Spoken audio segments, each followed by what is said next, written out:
কয়েকদিন আগে একটি পডকাস্টে সাকিব আল হাসান বলেছিলেন তিনি বাংলাদেশে এসে একটি পূর্ণাঙ্গ সিরিজ খেলতে চান, তারপরেই তিনি অবসরে যেতে চান। এবং তিনি আরও বলেছেন তিনি অফিসিয়ালি কোনো ফরম্যাট থেকে আসলে রিটায়ারমেন্টে যাননি। তিনি চান একটি টি-20, ওয়ানডে এবং টেস্ট পূর্ণাঙ্গ একটি সিরিজ বাংলাদেশে খেলে ঘরের মাঠে তিনি অবসর নেবেন। এটাই তার আসলে অ্যাজ এ ক্রিকেটার শেষ ইচ্ছা। সেই সাথে তিনি আরও যুক্ত করেছিলেন তিনি তার খেলার অধ্যায়টা অলমোস্ট শেষ করে ফেলেছেন। তিনি দেশকে আরও অনেক কিছু দিতে চান রাজনীতির মাধ্যমে, অর্থাৎ তার রাজনৈতিক ইচ্ছাটা এখনও রয়েছে। রাজনীতির মাধ্যমে দেশকে কিছু দেয়া যে সম্ভব এটা তিনি আসলে বিশ্বাস করেন এবং সেটা তিনি দিতে চান। তবে বিষয় হচ্ছে তিনি তার অবস্থান মোটামুটি বেশ ভালোই পরিষ্কার করেছেন। বিগত একটা বছরে আমরা দেখেছি তিনি বঙ্গবন্ধু শেখ মুজিবুর রহমানকে জন্মদিনে উইশ করেছেন, তার কন্যা ফ্যাসিস্ট শেখ হাসিনাকে জন্মদিনে উইশ করেছেন। এছাড়াও তাকে বেশ কয়েকবার ছাত্রলীগের কর্মীদের সাথে দেশের বাইরে দেখা সাক্ষাৎ করতে দেখা গিয়েছে। যদিও তিনি একটা অ্যাপোলজি টাইপ পোস্ট করেছিলেন if I am not wrong এই বছরের শুরুতে কিংবা গত বছরের 24-এর শেষের দিকে, 2 থেকে 3 মাস পর অগাস্টের, সেখানে তিনি কিছুটা হলেও অ্যাপোলজি করেছিলেন। তিনি যে চুপ ছিলেন সে কারণটা কিছুটা হলেও স্পষ্ট করেছেন।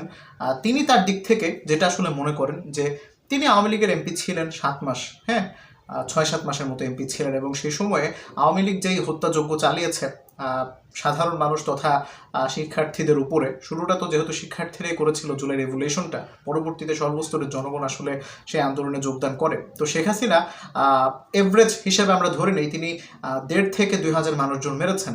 তো এটার পক্ষে তিনি আসলে ছিলেন, এটার পক্ষেই তিনি এখনও আছেন। এটা ততদিন পর্যন্তই তিনি থাকবেন যতদিন না পর্যন্ত তিনি প্রকাশ্যে একটা অ্যাপোলজি পোস্ট কিংবা সরাসরি কোনো ভিডিওতে বা কোনো ভিডিও বার্তায় বলবেন যে সে সময় আমার চুপ থাকাটা হয়তো উচিত হয়নি, আমি সে সময় চুপ ছিলাম, এটার জন্য তো ডেফিনেটলি আমি আন্তরিকভাবে দুঃখিত। ঠিক একই সাথে আমি ফ্যাসিস্ট হাসিনার পক্ষে থাকছি না, এভাবে একটা কথাবার্তা বললে তিনি মোটামুটি দেশে খুব অনায়াসে চলে আসতে পারবেন। এবং সম্প্রতি আমরা আসিফ আকবরকে দেখেছি কোনো এক আলাপচারিতায় তিনি বলেছেন সাকিব দেশের সেরা ক্রিকেটার, এই ধরনের কথাবার্তা বলেছেন। এক্স্যাক্টলি উদ্ধৃতিটা আমি দিচ্ছি না, মানে কি বলেছেন সেটা আমি আমার মতো করে বলছি। তার কথাবার্তায় আমার কাছে মনে হয়েছে তিনি বলেছেন কেন সম্ভব না, অবশ্যই সম্ভব। সাকিব আল হাসান দেশে এসে খেলতে পারবেন না কেন?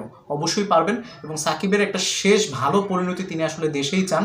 তবে সাকিব যেহেতু আওয়ামী লীগের আমলে এমপি ছিলেন, তাকে একটা অনুশোচনামূলক একটা পোস্ট বা কিছু একটা করতে হবে, তাহলে তিনি নির্দ্বিধায় খেলতে পারবেন এবং তাকে জুলাই রেভলিউশনকে তুচ্ছ তাচ্ছিল্য করে দেখার কোনো সুযোগ নেই। তো এই দু একটা বিষয় ক্লিয়ার হলে না আসলে সাকিব আল হাসান খুব অনায়াসেই খেলতে পারবেন। এখন বিষয় হচ্ছে সাকিব আল হাসান কি এই বিষয়টাতে একমত পোষণ করেন কিনা, তিনি কি এখনও তার আগের চিন্তাভাবনায় বসে আছেন কিনা, তিনি কি এখনও ফ্যাসিস্ট হাসিনার পক্ষের লোক কিনা, সেটা তাকে আসলে পরিষ্কার করতে হবে। এনিওয়েজ সিটি টক্স ছিল, অনেক কিছু হাবিজাবি বিষয়ে আলোচনা করলাম।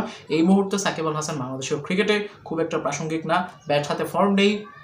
বোলার সাকিব স্টিল খেলতে পারতেন দেশের হয়ে, তবে যেহেতু লম্বা সময় ধরে বাইরে, তাকে ছাড়াই আমরা মানিয়ে নিতে চেষ্টা করছি। তার অভাব পূরণ করা অসম্ভব একটা ব্যাপার, এটা আমরা ওয়ানডে দলে ভালোভাবেই টের পাচ্ছি, টেস্টেও দেখতে পাচ্ছি এবং টি-20তেও দেখতে পাচ্ছি। তবে টি-20তে আমার মনে হয় না খুব একটা আমাদের ভুগতে হচ্ছে, কারণ টি-20 দলটা আমাদের মোটামুটি বেশ ব্যালেন্সড এই মুহূর্তে। এনিওয়েজ তাকে ছাড়াই একটা সময় খেলতে হতো আমাদের, এখন আমাদের খেলতে হবে। সেটা চিন্তা করে সাকিব আল হাসানকে এই মুহূর্তে প্রাসঙ্গিক না ভেবে আমাদের আপকামিং ক্রিকেটার কারা উঠে আসছে সেটা নিয়ে চিন্তাভাবনা করাটা খুব বেশি জরুরি বলে মনে করছি। সাকিবকে নিয়ে কিছু একটা হলেই সারাদিন সাকিবকে নিয়ে পোস্ট করলে ভিউ আসে, জন্য আমিও বানাচ্ছি, দ্যাটস এ ডিফারেন্ট কেস। কিন্তু ক্রিকেটের স্ট্রাকচার নিয়ে কথা বলা উচিত, ঘরোয়া ক্রিকেটে দুর্নীতি নিয়ে কথা বলা উচিত, ঘরোয়া ক্রিকেটারদের মান নিয়ে কথাবার্তা বলা উচিত। একটা লেগ স্পিনারের অ্যাকশন পরিবর্তন করে দেয় আমাদের এইচ লেভেলের কোচরা, এটা আবিদ হোসেন সামি ভাই অনেকবার বলেছেন। একটা ন্যাচারাল অ্যাকশনকে পরিবর্তন করলে তার পারফরমেন্সে ঘাটতি হয়, পারফরমেন্সের সমস্যা হয়, সেই বিষয়গুলো নিয়ে কথাবার্তা বলা উচিত। কোচদেরকে কাউন্সিলিং করা উচিত। তাছাড়া আমাদের পেসারদের সাথে মানে সব কিছু নিয়ে দরকার হলে আমাদের জাতীয় দলে একটা মনস্তাত্ত্বিক মানে এটাকে কি বলে সাইকোলজিস্ট নিয়োগ দেওয়া উচিত। আমাদের ব্যাটার অনেক সময় মনস্তাত্ত্বিকভাবে ভেঙে পড়েন, 180+ দেখলেই টি-20তে তাদের মানে তারা আগে ম্যাচ হেরে বসে থাকেন, চেস করতে কষ্ট পান, ভয় পান।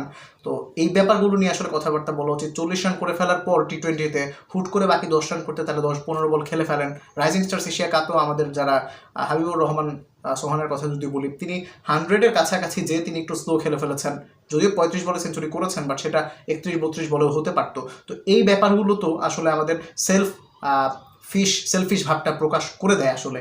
যদিও আমরা সেলফলেস হতে চাই বা দেখাতে চাই, এই বিষয়গুলো নিয়ে কথাবার্তা বেশি বলা উচিত। এই মুহূর্তে সাকিব, তামিম, মুশফিক, মাহমুদুল্লাহ তারা ভাই অতীতকে নিয়ে গর্ব করতে পারেন, তার মানে এই না অতীত নিয়ে পড়ে থাকবেন। সাকিব যদি খেলতো, সাকিব যদি কি করতো, সাকিবের অভাব অপূরণীয়, এটা সত্যি কথা। বাট এই মুহূর্তে যেটা বাস্তব সেটা আপনাকে মেনে নিয়ে সামনে এগিয়ে যেতে হবে। ভিডিওটা 5 মিনিটের বেশি হয়েছে, কেউ দেখবেন বলে মনে হচ্ছে না। Anyways, thanks for watching. আসসালামু আলাইকুম।